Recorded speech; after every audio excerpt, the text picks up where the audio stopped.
Welcome to the Leaders in Payments podcast, where we talk to C-level leaders from across the payments landscape. We'll be discussing the products and services that impact the payment space today, as well as trends and predictions for the future of payments. We will also hear stories from our guests about their journeys to the top. Part of Ripple's founding idea was actually to democratize financial services. Our founder, Chris Larson, sometimes talks about making globalization work for everyone, completing globalization. So what we're doing from a business standpoint is improving both individual and household economics through things like faster, cheaper, more reliable remittances. But we're also doing what we can through philanthropic funding, partnerships with nonprofits, central banks, universities, and even the Vatican.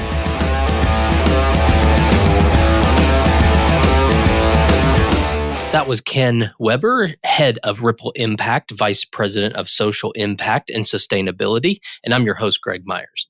This is our third episode in Financial Inclusion Month. Every year, we dedicate 1 month to financial inclusion. My goal is to highlight and bring awareness to what the payments and our fintech industry does today to help with this global challenge of financial inclusion and to discuss what more we can do. Ripple is fundamentally a fintech that uses new innovative technologies such as blockchain and crypto to improve financial services. They are focused on real-world use cases that create value for businesses, for example, cross-border payments. Ripple Impact has 4 pillars. 1, engaging their employees to get involved in social and environmental impact areas.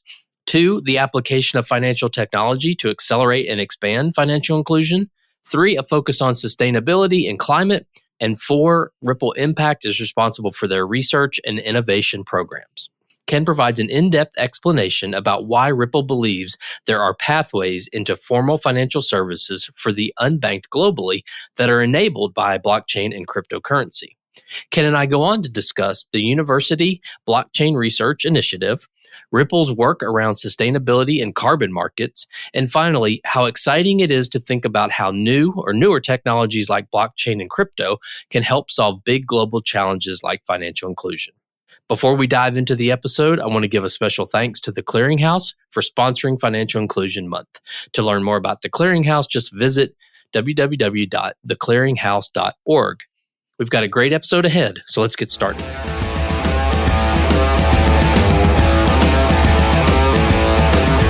Hi, Ken. Welcome to this special series of the Leaders in Payments podcast focused on financial inclusion. Thank you so much for being here.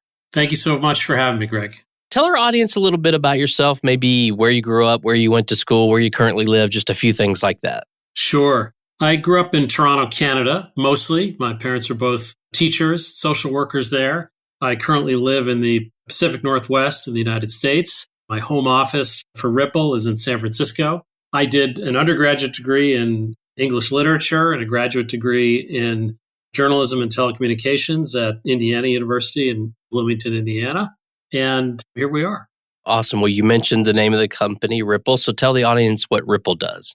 So Ripple is fundamentally a fintech. We use innovative new technologies to improve financial services. We're focused on real-world use cases that create value for businesses, things like cross-border payments, remittances, the way corporations manage and move their money around globally. We utilize blockchain technology in a lot of what we do. The open source blockchain platform that we prefer is the XRP ledger. Many advantages there. And we sometimes utilize cryptocurrency in our products and services, and the preferred crypto is XRP. Okay. And what is your role there, and how did you end up leading social impact and sustainability there?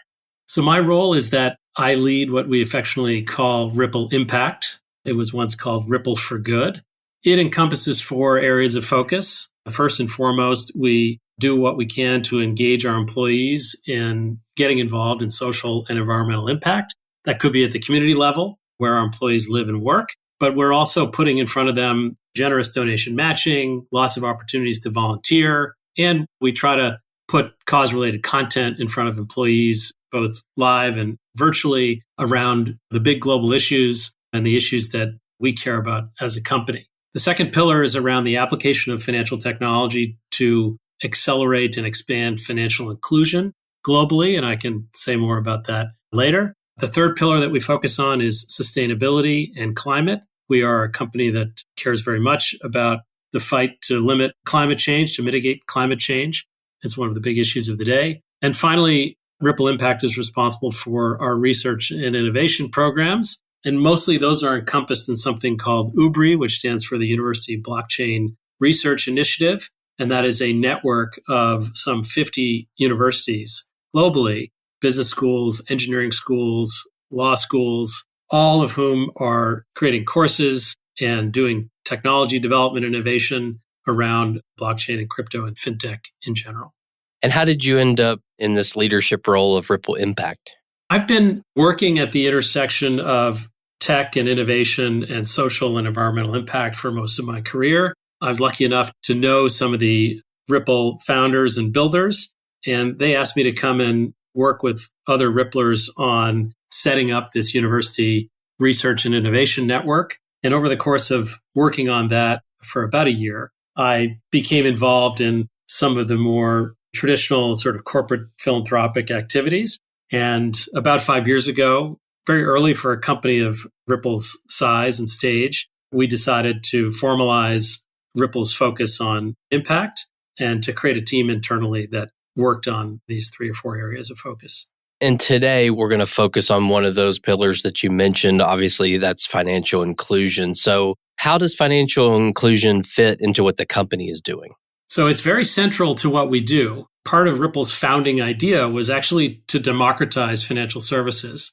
Our founder, Chris Larsen, sometimes talks about making globalization work for everyone, completing globalization. So what we're doing from a business standpoint is improving both individual and household economics through things like faster, cheaper, more reliable remittances. But we're also doing what we can through philanthropic funding and partnerships with nonprofits, central banks, universities, and even the Vatican. Generally, partners who are interested in finally moving the needle on financial inclusion with big, bold applications of fintech. This stuff is hugely important to our founder, Chris Larsen, as mentioned, but it's also important to our board, our CEO, Brad Garlinghouse, and the entire leadership team. And we have a great swell of grassroots support within the rank and file of Ripple employees, many of whom are actively involved in this work.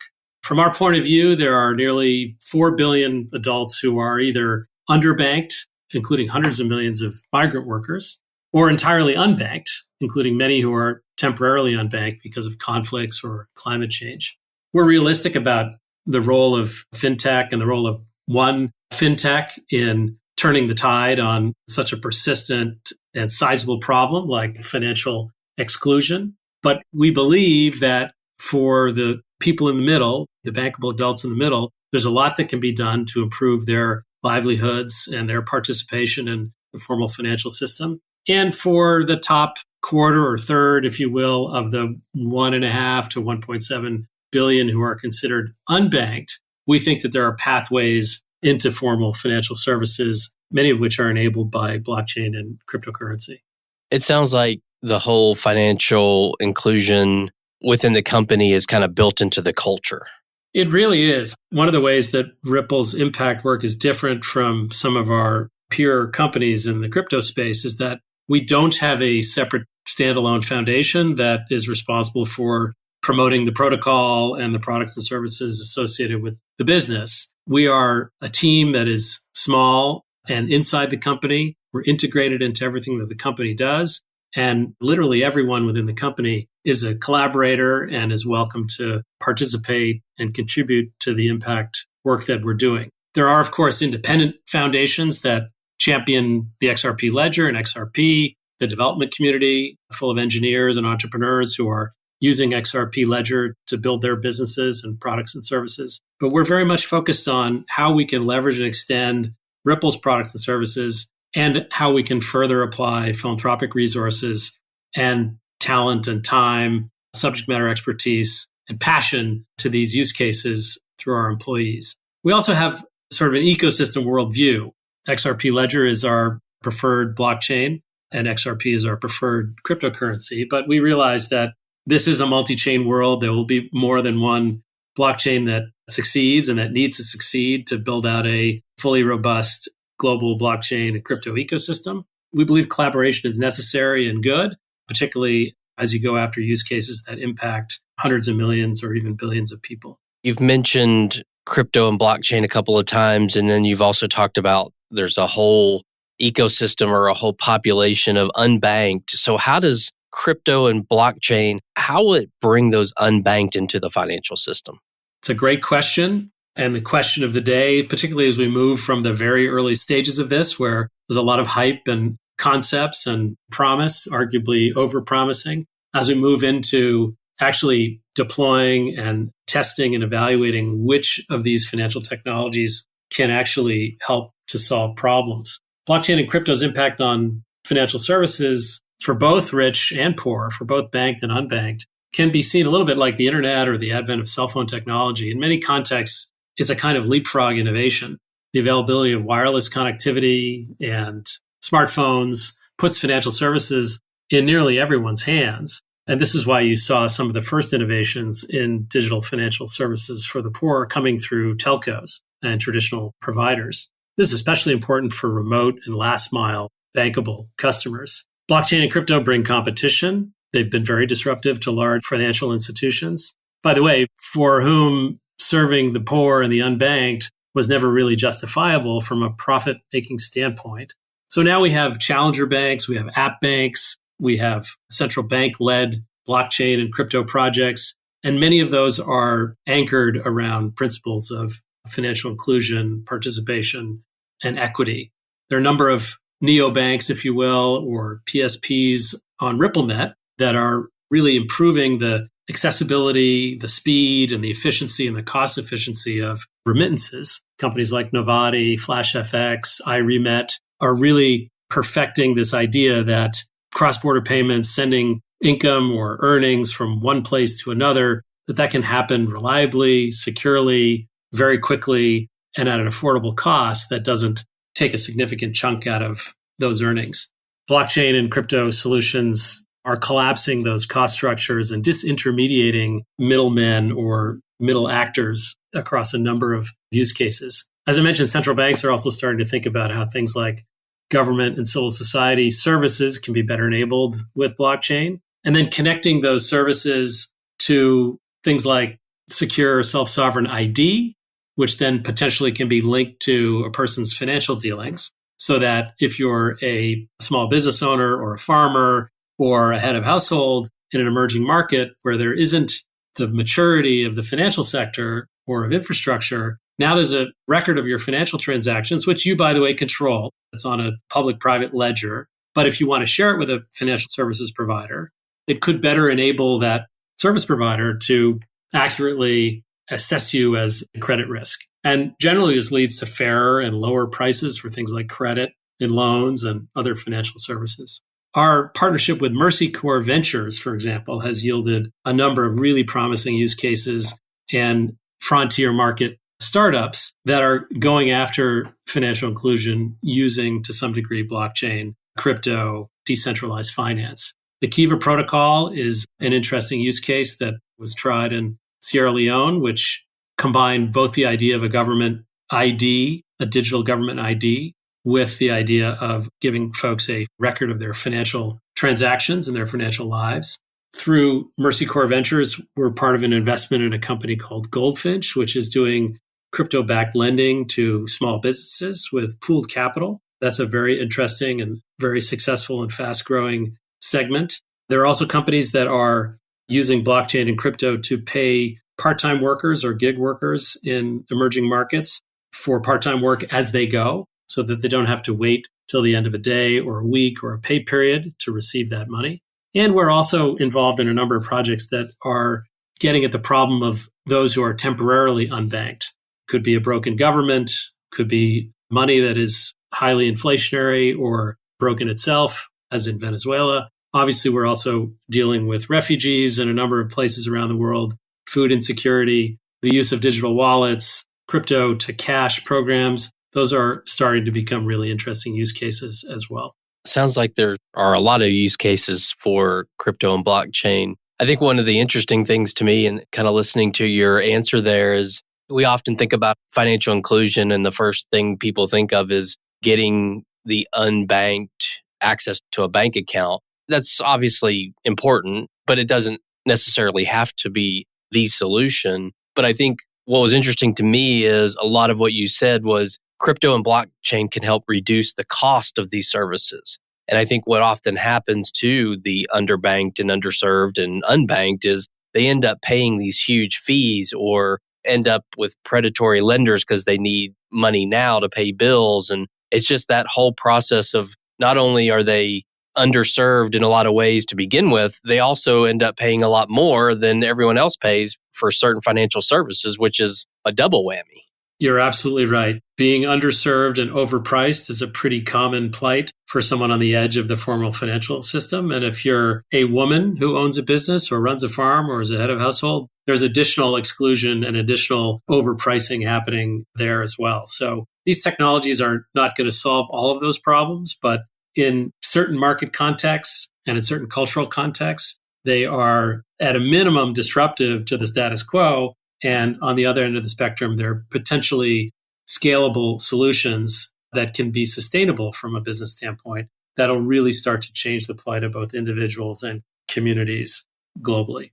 Yeah, and you mentioned earlier the UBRI initiatives. I think that stands for University Blockchain Research Initiative. So can you share more about that and how your work with universities contribute to financial inclusion? Sure. In a general sense, that network of nearly 50 universities, is full of faculty and grad students and undergrads and blockchain clubs. And as they look across the spectrum of use cases that these technologies can be applied to, many of them are generationally and from a value standpoint compelled and gravitate towards use cases that are helpful to people and or the planet. And so a healthy proportion of all the work that's going on across courses and research projects and technology development projects at these universities, there is a significant portion that is focused on financial inclusion, both in rich countries and in so-called poor countries. And increasingly, we're seeing a lot of engagement around climate, tech, and carbon markets. Specifically, we have a couple of partnerships that I'd love to highlight on this. One is the work we're doing with UC Berkeley, where we've established, along with other partners, the Lab for Inclusive FinTech. And a couple of things that are unique about LIFT. LIFT is only focused on the applications of financial technology for financial inclusion. In other words, they're not generally looking at sort of tech for good. They're looking specifically at blockchain, crypto, and adjacent technologies and how they can help address financial inclusion. They also are taking a RCT or a real world in the field, rigorous kind of research approach to this. So they're deploying faculty and students, working with NGOs who are on the ground running these pilots, and they're doing rigorous measurement and evaluation. And then they're turning around and sharing that with the community and beyond. That's a very exciting sort of center of excellence and center of practice. And it's both yielding interesting results that everybody can learn from. It's also an exciting place for hopefully the next generation of financial technology professionals to sort of be honing their skills and getting ready to enter the fintech workforce. We're also very proud of our relationship with Morgan State University and the entire historically Black college and universities community in the United States. We have made a couple of sizable grants to Morgan State, both to help them build up their fintech program at the business school there, but also to serve as a hub to other HBCUs as they ramp up teaching, learning, and research on their campuses around fintech.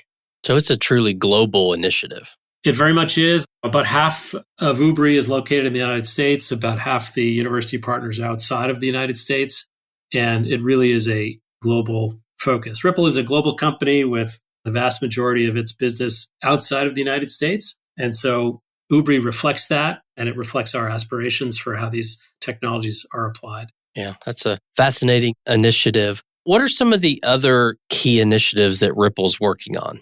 I'm very excited about the work we're doing in sustainability and carbon markets. We started with a net zero commitment that Ripple made in 2020 to be carbon net zero by 2030 or sooner. And we're on track to hit that by 2028, if not earlier. We also worked with the XRP community to ensure that the XRP ledger could become carbon neutral. And we were part of making it the first major global blockchain to achieve carbon zero in 2020. We also are part of some crypto industry groups that are focused on reducing emissions from crypto and getting the use of renewable energy up as close to, if not to 100% as soon as possible.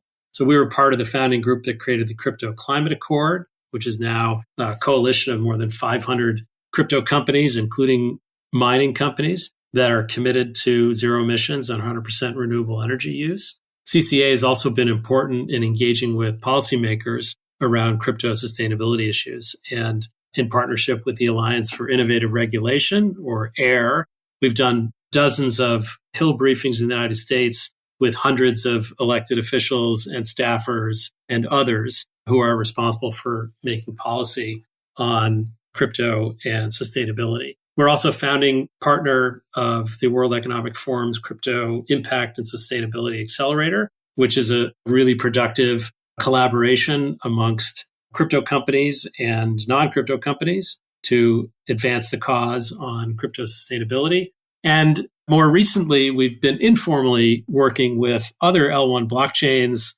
carbon marketplaces, and fintechs on how we can create the greatest potential for impact in the application of blockchain to fighting climate through carbon markets.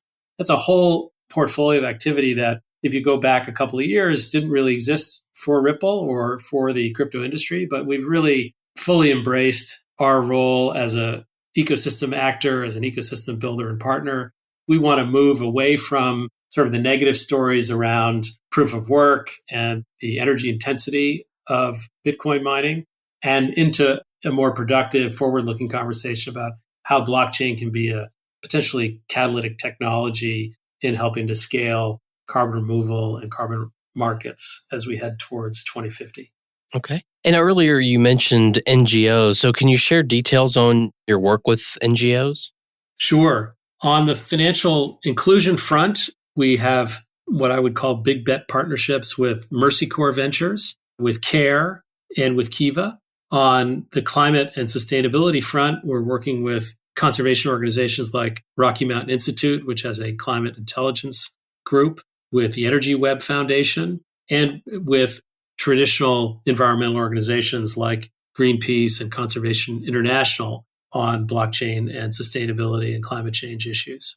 And we've talked a lot about the industry and crypto. And what do you think others can do that are in our space or in our ecosystem? How can they help the unbanked?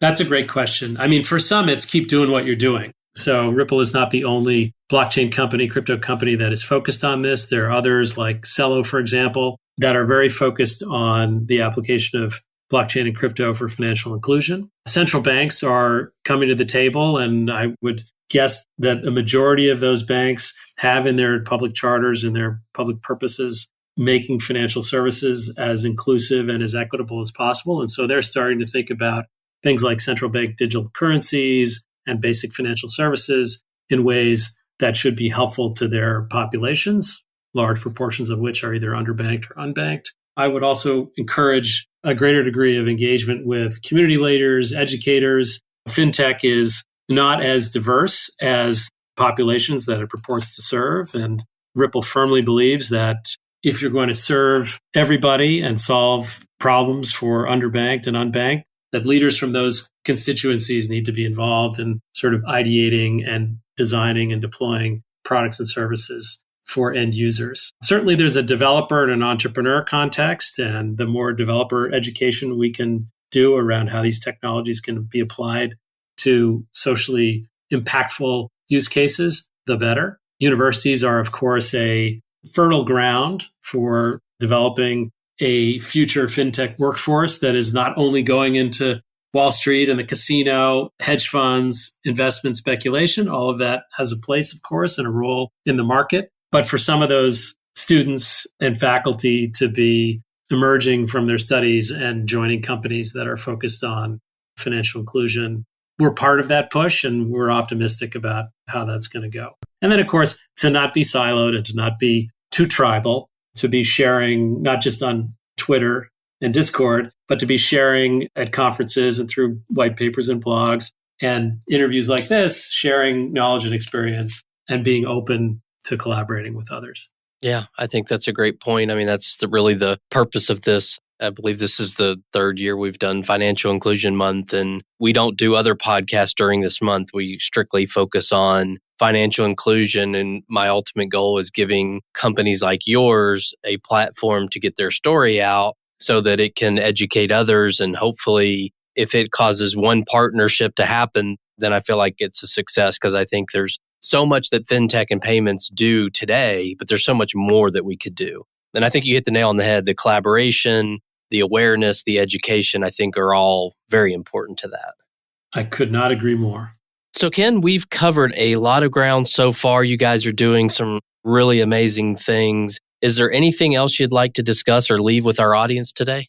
Just a reminder that it's still early. We're maybe in the second inning of the evolution of this technology. And so we can by no means afford to put our feet up, but we should expect there'll be more failures and successes, and we can learn from those and build on those. I think it's great.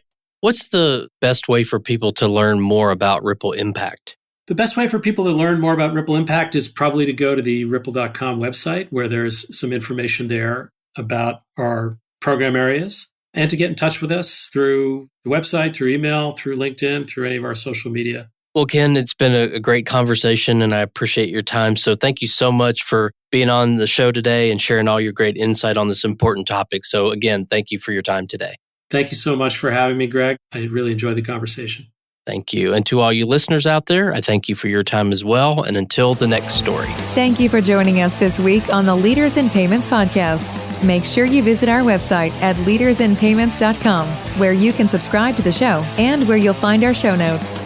If you enjoyed listening, please share on your social channels as well.